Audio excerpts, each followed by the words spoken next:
Assalamu alaikum. Seminarium in ultrasound. What's ultrasound?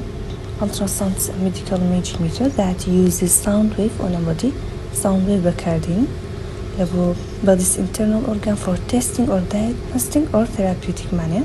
The sound wave travels through the body and convert into an ultrasound image showing the condition and boundaries of fluid and soft tissue and internal organ.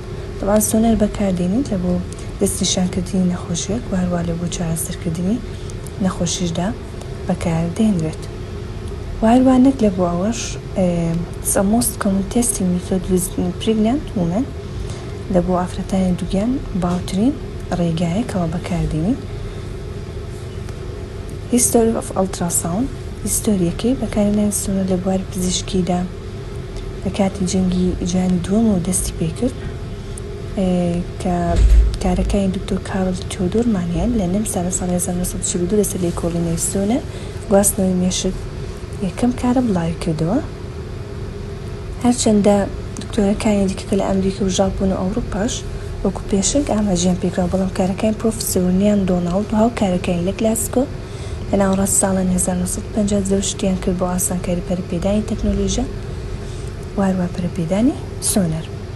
How does an ultrasound work? طبعا چۆن کار دەکات؟ During an ultrasound, healthcare provide based a device معنی پێدوتێت transducer یان probe معنیە an area of your body or inside a body opening.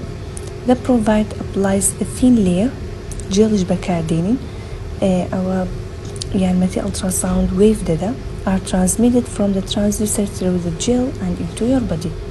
Probe convert electrical current into high frequency sound wave and send the wave into your body's tissue. You can hear the sound wave.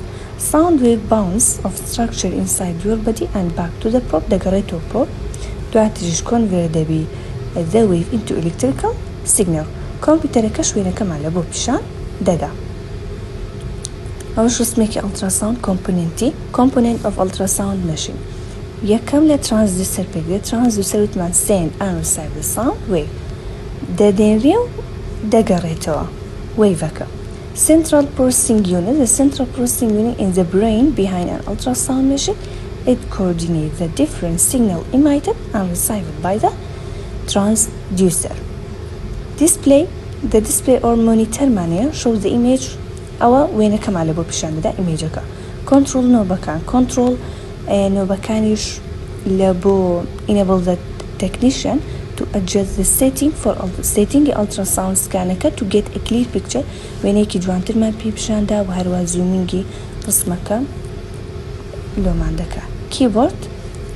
Keyboard are used during ultrasound scan to enter patient data. کیبۆردەکەش لە بۆ ئەوە بەکاردێنین کەوا داخلکردنی داتاکانی نەخۆش و هەروە وێنەکانی نەخۆش. پرینتکردنی hard copy of the ultrasound image. What are the different kinds of ultrasound? جۆرەکانی ultrasound لە بۆ pregnancy, ultrasound لە بۆ diagnostic و therapeutic.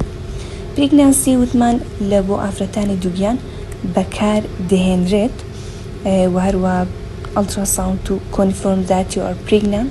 Check to see if you are pregnant with more than one fetus. ئایلەیەک منداڵ زیاترەیانە. Estimate how long you are being pregnant and the gestational age of the fetus. چەند مانگە ئەو ئافرەتە دووگیانە و هەروە check the fetal growth گەشە heart rate منداڵەکە birth defectەکە check the amount of amniotic fluidەکە و most healthcare provides recombinant an ultrasound at 20 weeks pregnant. This test tracks the fetus growth and development during pregnancy. This ultrasound may also هەروە ئەوشمان پیشانەدا ئایا منداڵەکە کچەیان کوڕە. diagnostic ultrasound لە بۆ abdominal ultrasound لە بۆ گورچیلە و هەروە breast ultrasound pelvis ultrasound لە بۆ thyroid و هەروە transcutaneous ultrasound. therapeutic ultrasoundish بەکاردێت لە بۆ ئارتریتسەکان تێندۆنەکان muscle tears ligament injuries frozen shoulder phantom limb pain joint contracture chronic neck or low back pain other soft tissue injuries. Advantage of ultrasound. safety, non-invasive, non-ionizing radiation, painless, easy to operate, real-time imaging, cost-effective, cheaper, هرزانترە، ideal for soft tissue هەروە زیاتر لە بۆ صفت تیشوەکان وێنەکەمان جوانتر پێ پیشان دەدا.